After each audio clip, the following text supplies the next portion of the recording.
जय श्री राम दोस्तों, आप सभी का स्वागत है अक्षय वशिष्ठ चैनल पर। इस चैनल पर मैं अक्षय वशिष्ठ आपको ऐसे पैरानॉर्मल इंसिडेंट और एक्टिविटीज के बारे में बताता हूँ जो कि हमारे फॉलोअर और सब्सक्राइबर हमारे साथ शेयर करते हैं। इंस्टाग्राम आईडी, जीमेल आईडी और अब एक ऐसा फोन नंबर जो कि आप स्क्रीन पर देख सकते हैं। तो कभी आपके साथ कोई पैरानॉर्मल इंसिडेंट हुआ हो, आप उसे रिकॉर्ड करके भेज सकते हैं। मैं अक्षय वशिष्ठ उसे नरेट करूंगा अपनी आवाज में।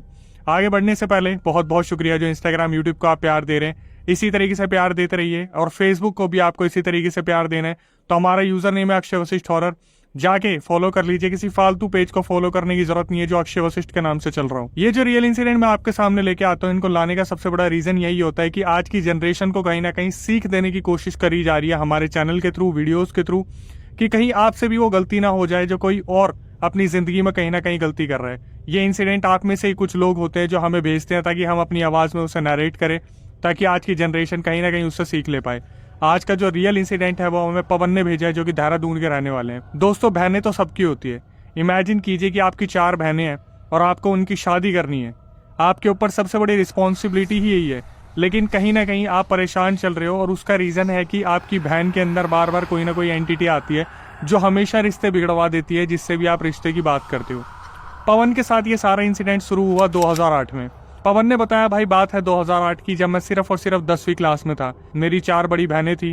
पापा मम्मी के साथ हम एक 200-250 गज के घर में रहा करते थे। देहरादून के रहने वाले, फाइनेंशियल कंडीशन बहुत ही अच्छी थी, किसी चीज की कमी नहीं थी। जब पवन 10th क्लास में थे, अपनी 4 बहनों के साथ रहते थे, तो अचानक से घर में एक न्यूज आती है कि सबसे बड़ी वाली बहन के लिए एक रिश्ता देखा गया है।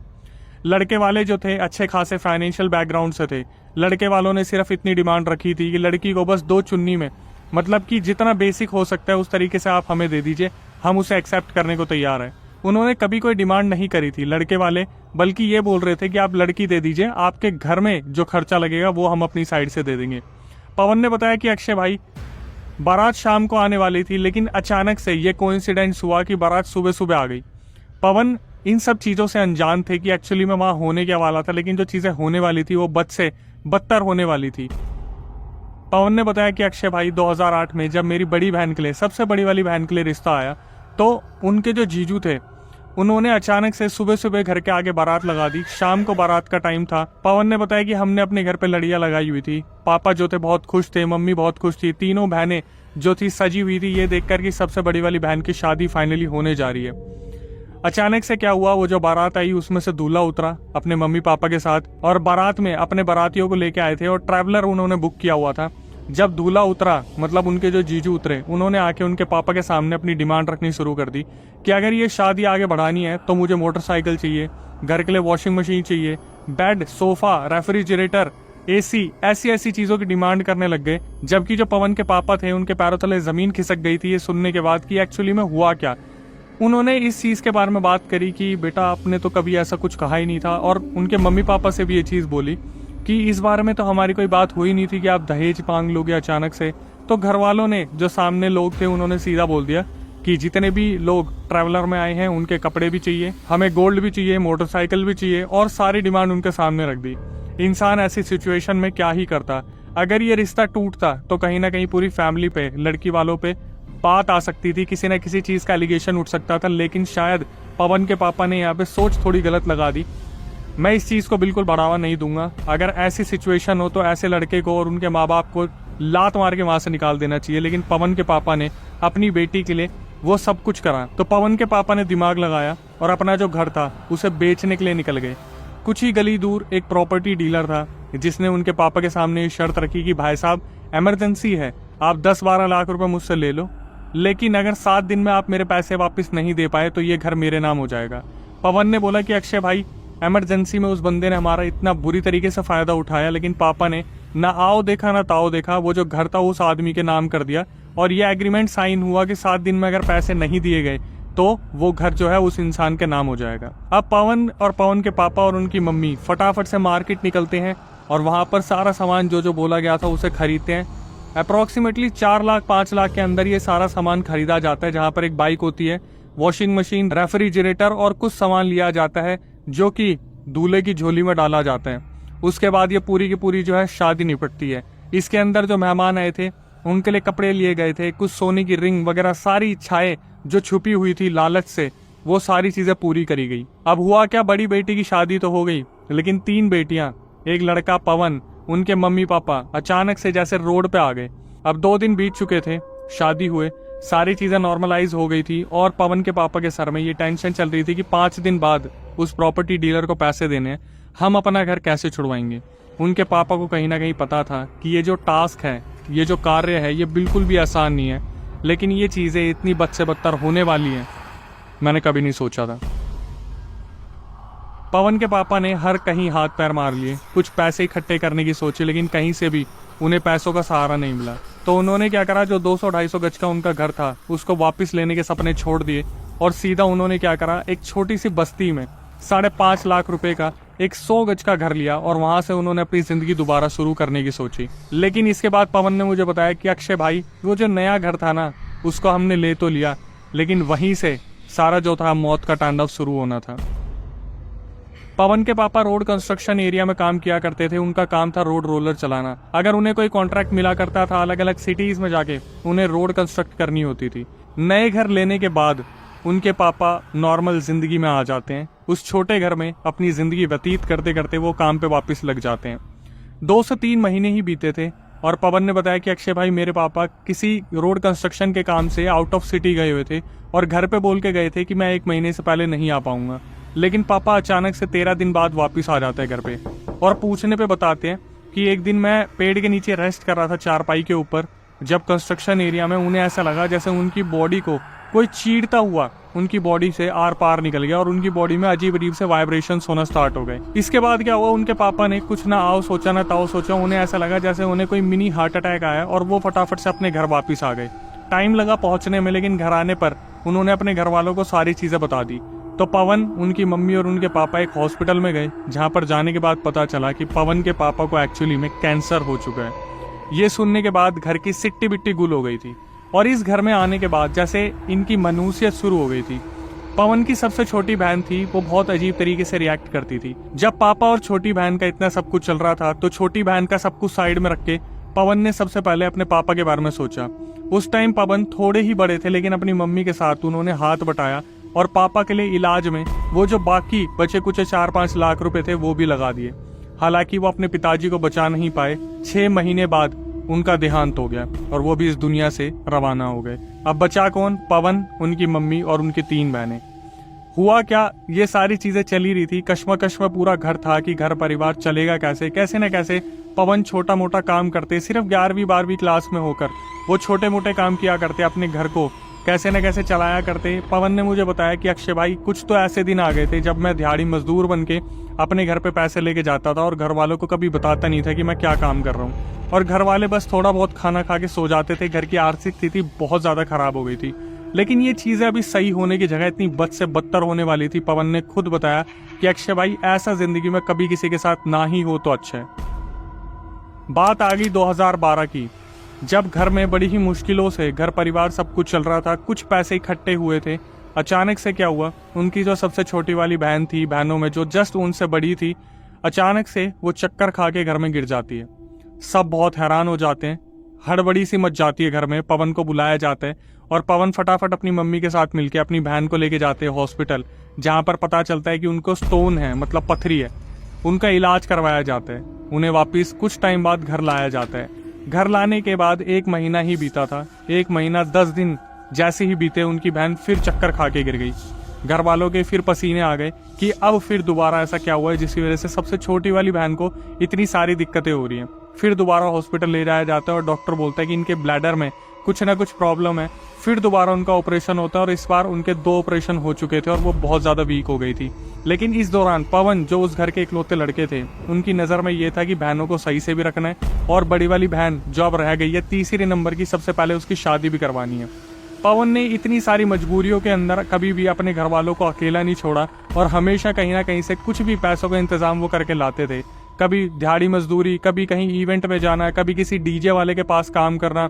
एक एक दिन उनके लिए ऐसा होता था कि आज अगर पैसे नहीं आएंगे तो घर पे शायद खाने को किसी को कुछ मिलेगा नहीं। पवन की बहन के 2 ऑपरेशन हो चुके थे और पवन की बहन तब भी घर में रह के अजीब तरीके से रिएक्ट करा करती थी। वो सिर्फ एक ही दीवार की तरफ देखती और बार बार उससे बात किया करती थी।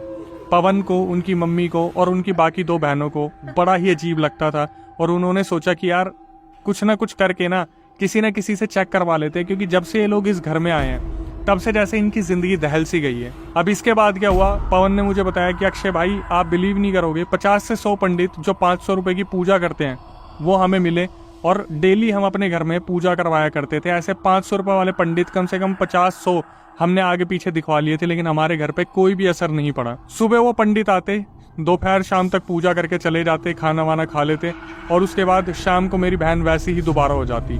बड़ी ही मुश्किल से पता करने पर पता चला कि पवन के घर से 12 किलोमीटर दूर एक मौलवी रहते हैं जिन्हें बहुत अच्छी नॉलेज है। पवन और पवन की मम्मी उन मौलवी के पास पहुंचते हैं और उनको सारी चीज़ें बताते हैं कि घर में ऐसा ऐसा हो रहा है, तो प्लीज़ घर में आइए और घर का निवारण कीजिए। मौलवी जो थे उन्हें कन्फर्मेशन देते हैं कि 2 दिन बाद मैं आऊँगा, अभी मैं किसी काम पे लगा हुआ हूँ, बट 2 दिन बाद मैं आपके घर पे आके देख लूँगा। और ऐसा ही हुआ, 2 दिन बाद मौलवी को किसी रिलेटिव के घर पे आना था अपने, तो वो रिलेटिव के वहाँ से घूमते घूमते इनके घर पे पहुंचे। पवन ने बताया कि भाई अब मैं बताऊंगा उन मौलवी का सबसे पहले रिएक्शन क्या था। जैसे ही वो हमारे घर में कदम रखते हैं उनके मुंह से एक आवाज़ आती है, ओह, जैसे उन्होंने किसी चीज़ को सूंघ लिया था, समझ लिया था, या उनके सामने कोई एंटिटी आ गई थी। तो पवन बस खड़े होकर देख रहे थे, मौलवी अंदर आए और मौलवी ने पूरे घर को छोड़ के सिर्फ एक दीवार की तरफ देखना शुरू करा। ये वो दीवार थी जिस पे पवन की सबसे छोटी वाली बहन हमेशा नजर गड़ाए बैठी रहती थी। पवन ने बताया कि अक्षय भाई वो मौलवी जो थे उस दीवार को देखते रहे और बस गर्दन ऐसे और ऐसे करते रहे जैसे वो किसी से इशारों में बात कर रहे हैं। तो पवन ने उन्हें हिलाया और एकदम से बोला कि मौलवी जी क्या हुआ, घर वाले आपके बताने का इंतजार कर रहे, बताइए क्या हुआ। तो मौलवी जी बस वहाँ पर इतना बोलते कि तुम्हारे घर में कुछ है और 3-4 दिन बाद में आऊँगा तो मैं इसका निवारण कर दूंगा। अभी तो मैं किसी रिलेटिव के आ रखा था और मुझे नहीं पता था कि यहाँ पर कोई दिक्कत है, बट मैं अभी जाता हूँ, 3-4 दिन बाद आऊँगा। अब पवन ने उनको पूरी रिस्पेक्ट के साथ बाहर तक छोड़ा अपने घर के, लेकिन हुआ क्या, दोपहर में वो मौलवी निकले और शाम तक ये खबर उनके घर तक पहुँच गई कि मौलवी का बहुत बुरा एक्सीडेंट हुआ है। ये लोग फटाफट पवन और उनकी मम्मी पहुँचते हॉस्पिटल मौलवी से मिलने के लिए, जहाँ पर इनकी नज़रें मौलवी के ऊपर पड़ी और इनकी नज़रें मौलवी से मिलाई ही नहीं गई। उनके दोनों पैर खत्म हो चुके थे। पवन मौलवी के पास जाता है अपनी मम्मी को लेके और मौलवी से पूछता है कि बाबा आपको क्या हुआ। तो मौलवी ने बताया कि मैं टम्पू में बैठा हुआ था, टम्पू जो 5-10 रुपए में कहीं ना कहीं मुझे छोड़ देता था, वो टम्पू अचानक से बिना किसी रीज़न के पलट गया और मेरे दोनों पैर उसके नीचे आ गए। ये सुनने के बाद जो पवन थे और उनकी मम्मी ने बहुत दुख वहाँ पर दिखाया और वापस घर पे आ गए और अपनी किस्मत को एक्सेप्ट कर लिया कि शायद हमारी किस्मत में कुछ बहुत बुरा लिखा हुआ है। पापा वैसे ही नहीं थे, जो बड़ी बहन थी उनकी शादी बड़ी मुश्किल से हुई थी, लेकिन जो सबसे बड़ी बहन से छोटी वाली बहन थी अब उनकी भी उम्र हो रही थी 25-26 साल, तो उनकी भी शादी करनी थी। बहुत मुश्किल से पवन ने कहीं ना कहीं से कर्जा लेके जो दूसरे नंबर पे बहन थी उनकी भी शादी करवा दी। एक रिस्पॉन्सिबिलिटी से वो मुश्किल से फ्री ही हुए थे, तभी अचानक जो है उनके घर में इतना बड़ा बवंडर मचने वाला था। पवन ने बोला अक्षय भाई मैं किन किन चीज़ों से निकला हूँ ना, आगे चीज़ें और भी वर्स्ट होती चली गई। पवन ने बताया कि मैं इस रिस्पॉन्सिबिलिटी से फ्री ही हुआ था जब मैं अपनी दूसरी बहन की शादी करवा चुका था। पवन ने बताया कि सारे इवेंट निपट गए थे और मैं अपने घर पे चारपाई पे लेटा हुआ था, मैंने ब्लैंकेट अपने मुंह तक डाल रखा था। मुझे ऐसे लगा जब मैं सो रहा था कोई चीज़ मेरे ऊपर चढ़ती हुई आई और जैसे मेरा गला घोटने की कोशिश कर रही थी वो चीज़। पवन ने बोला अक्षय भाई मेरे दिमाग में कुछ नहीं आया, मैंने back to back Hanuman Chalisa जो है गानी शुरू कर दी और वो एंटिटी जैसे ऊपर आई थी वैसे ही धीरे धीरे नीचे उतर गई और जैसे ही उन्हें पता चला कि कोई चीज़ थी जो चली गई है। पवन ने बताया अक्षय भाई आप मानोगे नहीं, मेरी अच्छी खासी उम्र हो चुकी थी, मैं भागा घर के बाहर हनुमान चालीसा गाता गाता और मैं घर के बाहर जाके बैठ गया कि इस घर में मैं नहीं जाऊँगा जब तक मेरी मम्मी और दूसरी बहनें नहीं आ जाएंगी। उनकी मम्मी और जो दोनों बहनें थी वो किसी रिलेटिव के घर पे जो मिठाइयाँ होती वो देने गई थी। जब मम्मी और दोनों बहनें आई तब पवन उनके साथ अंदर आए। इन चीज़ों को बीते 2 दिन ही हुए थे। पवन ने बताया कि भाई हम लोग ब्राह्मण हैं, हम ज़मीन पर बैठ के खाना खाते हैं। अचानक से क्या हुआ, जब ये लोग ज़मीन पर बैठ के खाना खा रहे थे इनकी बहन के अंदर फिर दोबारा एक एंटिटी आ जाती है, वही एंटिटी जो पहले बार बार सवारी के रूप में आया करती थी। तभी अचानक से वो जो एंटिटी थी वो पवन की बहन के अंदर आ जाती है और पवन को बोलती है हाँ तुझे भरोसा नहीं है ना इस बात का कि मैं इस घर में रहता हूँ और तुम मेरे घर में इस तरीके से घुस आए हो। मैं बताता हूँ, उस मौलवी को मैंने गिराया था, मैंने मारा था उस मौलवी को, उसके दोनों पैर छीन लिए मैंने और अब इस घर को पूरी तरीके से बर्बाद कर दूंगा। मैं नहीं छोड़ूंगा, किसी को भी नहीं छोड़ूंगा। तुम मेरे घर में रह रहे हो, मुझे मेरे घर में कैद करके रखोगे तुम? तो पवन जो थे अचानक से डर जाते हैं। डरते डरते वो पूछते कौन है तू, तेरे साथ हमने क्या करा, क्या दिक्कत है तुझे? तो वो अचानक से बोलते हैं कि एक भाई था मेरा और मेरी माँ थी। 25 साल पहले इस घर में हम रहा करते थे। देहरादून की सबसे महंगी जगह हुआ करती थी ये। मेरे भाई ने ज़मीन के लालच में मुझे धोखे से मारा और मेरी माँ को भी मार दिया। उस एंटिटी ने बताया कि वो जो एंटिटी थी वो अपने टाइम में अपाहिज थी, उनके दोनों पैर काम नहीं किया करते थे। तो उनके जो भाई थे ज़मीन के लालच में पहले उन्हें मारा, फिर उनकी माँ को मार दिया और वो उस ज़मीन को बेचकर वहाँ से चला गया। जो उनका भाई था अब कहाँ रह रहा है किसी को भी नहीं पता, बट वो एंटिटी सब कुछ बता रही थी। तो पवन का दिमाग एक ही जगह अटक गया कि उनके पापा के साथ जो हुआ, जो मौलवी के साथ हुआ, तभी वो जो एंटिटी थी वहाँ बैठी बैठी बोलती है, हाँ तेरे बाप को और मौलवी को मैंने मज़ा चखाया। इस घर से मेरे को जो भी निकालने आएगा ना, या इस घर में जो भी बसने आएगा, मैं जान से मार दूंगा उसको। तुम सबको मैं बहुत बुरी तरीके से यहाँ से खदेड़ के निकालूंगा या ख़त्म कर दूंगा। पवन इस चीज़ को सुन रहे थे और पवन ने बताया कि अक्षय भाई मेरी वो हालत हो गई थी, मेरी बहन बगल में बैठ के रो रही थी जो उससे बड़े वाली थी। मम्मी वहाँ पर देख के हैरान हो चुकी थी कि ये छोटी बहन क्या कर रही है। तभी इन्होंने क्या करा, उस रात तो बड़ी मुश्किल से चीज़ें हैंडल हुई। इन्होंने हनुमान चालीसा का सहारा लिया। अगले दिन इन्होंने एक पंडित से बात करी। उन्होंने बोला कि मैंने एक ऐसा पंडित ढूंढा जिसका पूरे शहर में बहुत तगड़ा नाम था। उसने पर विजिट के 20,000 रुपये चार्जेस रखे हुए थे। पवन ने बोला कि अक्षय भाई मैंने अपने पीएफ के पैसे दिए जितने मैंने जमा कर रखे थे। वो पंडित घर पे आया और घर में घुसते ही उसने भी उस दीवार को देखना शुरू कर दिया। और पंडित जी ने पवन को देख के बोला कि मुझे 3 दिन का टाइम दो, मैं 3 दिन बाद आऊँगा और तुम्हारी बहन का निवारण कर दूंगा। पंडित जी ड्राइवर के साथ आए थे अपनी गाड़ी में, वापिस अपनी गाड़ी में बैठे और वहाँ से चले गए। शाम तक खबर आती है कि उन पंडित जी का भी एक्सीडेंट हो गया। ड्राइवर की आंख लग गई थी। ऐसा कैसे पॉसिबल हो सकता है? पंडित जी का जो सर था वो खुल गया एक्सीडेंट में। धीरे धीरे ये चीज़ें इस लेवल पे आ गई जहाँ पर पवन बहुत ज़्यादा परेशान हो गए। वो जो छोटी बहन थी वो पवन को बैठे बैठे बताती थी कि देख तेरे पंडित का भी मैंने वही हाल करा। वो जो एंटिटी थी वो हमेशा यही बोलता था कि मैं इस घर से कभी नहीं जाऊँगा, ये मेरा घर है। अगर मैं तुम्हारे घर में आता तुम मुझे निकाल सकते थे, पर तुम इस घर से मुझे नहीं निकाल सकते क्योंकि ये मेरा घर है और तुम यहाँ पर आए हो। यह एंटिटी बार बार पवन को इस तरीके से परेशान करती थी और उनके दिमाग में थॉट्स आने लगे थे कि वो ऐसा क्या करे जिससे उनकी बहन ठीक हो जाए। लेकिन अभी भी ये चीज़ें ठीक होने की बजाय वर्स्ट होती जा रही थी। पवन इन चीज़ों को लेकर बहुत ज़्यादा परेशान हो गए थे और छोटी मोटी नौकरी से अपना घर बार चला रहे थे। पवन ने बोला कि अक्षय भाई मैं तो इस बारे में किसी को बाहर बता भी नहीं सकता था क्योंकि मेरी बहनों की शादी होना मुश्किल हो जाती। पवन ने बताया मैं अपनी ज़िंदगी इस तरीके से जी रहा था जैसे मुझे ऐसा लगता था बस आज का खाना मिल जाए और कल का कुछ पता नहीं है। इस दौरान पवन ने पैसे जमा करके जब भी कोई बिजनेस खोलना चाहा वो बहुत बुरी तरीके से बंद हुआ। जैसे उन्हें लगा कि अब मैं डीजे का काम सीख गया हूँ तो मैं अपना डीजे सेटअप खोल लेता हूँ, कहीं टेंट हाउस खोल लेता हूँ। बहुत बुरी तरीके से फ्लॉप होता और विदाउट कोई रीज़न उनकी मशीन्स वगैरह सब खराब हो जाती। ऐसे ही चलते फिरते किसी इंसान ने बताया कि उनके घर से 22 किलोमीटर दूर एक बालाजी का मंदिर है जहाँ पर पेड़ों पर लंगोट बांधी जाती है। उन लंगोट में इतनी पावर है कि अगर पवन उन लंगोट को अपने घर पे लाके बांध दे तो उनके घर में से ये सारी चीज़ें सॉर्ट आउट हो जाएंगी। पवन ने क्या करा, अपने घर पे आए, स्कूटी उठाई और उस लंगोट को लेने के लिए वो उस मंदिर की ओर निकले और वही हुआ जिसका सबसे बड़ा डर था। पवन का भी एक बहुत भयानक एक्सीडेंट हुआ जहाँ पर वो बहुत बुरी तरीके से जख्मी हुए।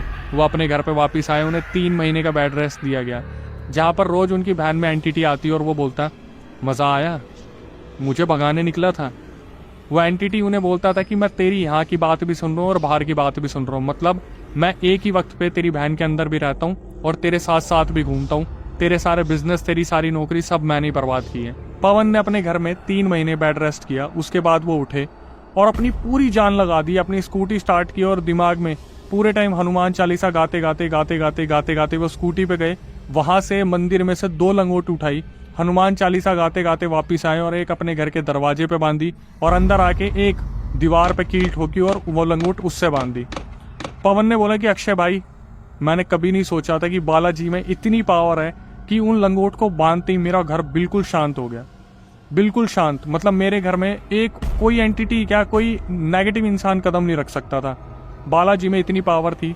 पवन ने बताया मैं डेली पूजा करता था बालाजी की। मेरी बहन बिल्कुल ठीक हो गई। उन्होंने 2 से 4 साल लगाए, अपनी दोनों बहनों की शादी करवाई, कैसे न कैसे अपने आप को पूरा रिकवर करा और फटाफट से जैसी शादी करवाई उस घर को सेल पे लगा दिया। क्योंकि अभी भी कहीं ना कहीं उन्हें डर था कि कल को अगर लंगोट वहां से हट गई, कुछ तूफान आ गया, कुछ भी हो गया, बाय मिस्टेक अगर वो लंगोट कहीं ना कहीं से वहां से हटी तो फिर दोबारा उस घर में इस बार तो प्रकोप होगा, वो पवन और उसकी फैमिली झेल नहीं पाएगी। शादी होती ही उस घर को सेल पे लगाया, फटाफट से 2 महीने के अंदर उस घर को बेचा और पवन वहां से फटाफट अपनी मम्मी को लेकर शिफ्ट हो गए। पवन ने बताया अक्षय भाई हम तो उस घर को बेचकर आगे मूव हो गए, लेकिन उस प्रॉपर्टी को बाद में जिसने लिया उसने सबसे पहले आते ही उन लंगोट को खोल के फेंक दिया। वो एंटिटी उस घर के अंदर अंदर बंधी हुई थी, तो उस एंटिटी ने कभी बाहर निकलने की कोशिश नहीं की, हमारे नए घर में आने की कोशिश नहीं की। लेकिन 2 महीने बाद उस घर के ऑनर का भी एक एक्सीडेंट हुआ जिसमें दोनों पैर चले गए, और ये सिलसिला अभी तक देहरादून के उस घर में चलता आ रहा है। जब भी उस घर में आता है कोई, उसके साथ कुछ ऐसी दुर्घटना होती है जहां पर जान की लेनी देनी या फिर छोटे तो बहुत आम बात है, उस घर को पूरी तरीके से वो जो एंटिटी है वो उजाड़ के रख देती है। आज 2024 चल रहा है और पवन ने बताया कि अक्षय भाई मैं अपना इवेंट मैनेजमेंट का काम कर रहा हूँ, जो कि बहुत अच्छा चल रहा है भगवान की दया से। सारी बहनें बहुत अच्छी हैं, अपनी अपनी जगह पहुंच गई हैं। कुछ बहनों ने बच्चों को जन्म दे दिया है। मैं अपनी बहनों के बारे में आज भी नहीं बता सकता, क्योंकि मैं कहीं ना कहीं अपनी बहनों की बहुत रिस्पेक्ट करता हूँ, और मैंने जिस तरीके से उन्हें एक एक जगह पर सेटल किया है, मेरी माँ मुझ पर बहुत रिस्पेक्ट करती है। बस उन्होंने ये बोला कि उन्हें अच्छा लगता है कि उनकी जो जवानी है वो बिगड़ने में नहीं, कंधों पे बहुत सारे ऐसे बोझ तले निकल गई जहाँ पर उन्होंने बहुत कम उम्र में बहुत कुछ सीख लिया। और आखिरी में आके पवन ने moral of the story conclusion दिया और बोला कि जितने भी दर्शक हैं जो इस वीडियो को देख रहे हैं, मेरी उनसे यही रिक्वेस्ट है, कभी भी किसी नई लोकेशन पे जाओ, पीजी, हॉस्टल, घर, अपार्टमेंट, रेंटेड खुद की प्रॉपर्टी नया लो,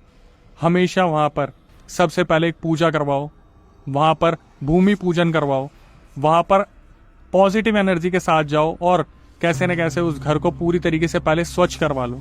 तो दोस्तों अब मैं आखिरी में आके यही बोलूंगा, जो इंस्टाग्राम यूट्यूब का आप प्यार दे रहे हो उसके लिए तहे दिल से शुक्रिया। इसी तरीके से आपको फेसबुक को भी प्यार देना है, अक्षय वशिष्ठ और हमारा यूजर नेम है। जो पॉडकास्ट हमने स्टार्ट किया है आपकी भारी जिद पर, आप खुद उसका हिस्सा बन सकते हैं। तो प्रक्रिया मैं आपको बता देता हूँ। आपको क्या करना है, जो व्हाट्सअप नंबर आपको स्क्रीन पे दिख रहा है, डिस्क्रिप्शन में दिख रहा है, इसमें रियल इंसिडेंट रिकॉर्ड करके आपको भेज देना है और नीचे मेंशन कर देना है कि अक्षय भाई हम पॉडकास्ट में आना चाहते हैं, दिल्ली में हमारा सेंटर है, हमारी टीम पूरा एक बार जो है पूरा रियल इंसिडेंट आपका गो थ्रू करेगी, उसके बाद आपको कॉन्टैक्ट किया जाएगा। उसके बाद कैमरे पे आके आप सबके सामने पूरा रियल इंसिडेंट बता सकते हैं। आपके साथ कभी कोई पैरानॉर्मल इंसिडेंट हुआ हो तो आप उसे रिकॉर्ड करके भेज सकते हैं, मैं अक्षय वशिष्ठ उसे नैरेट करूंगा अपनी आवाज़ में। एट द एंड में आके यही बोलूंगा, जो नए व्यूअर्स आए हैं चैनल पे, चैनल को सब्सक्राइब कर लें, बेल नोटिफिकेशन ऑन कर लें, क्योंकि आपको ऐसे रियल इंसिडेंट जो कि पैरानॉर्मल अवेयरनेस देते हैं तो शायद ही कोई बता पाएगा। एट द एंड यही बोलूंगा, नई वीडियो नए पॉडकास्ट आने तक stay tuned with the channel.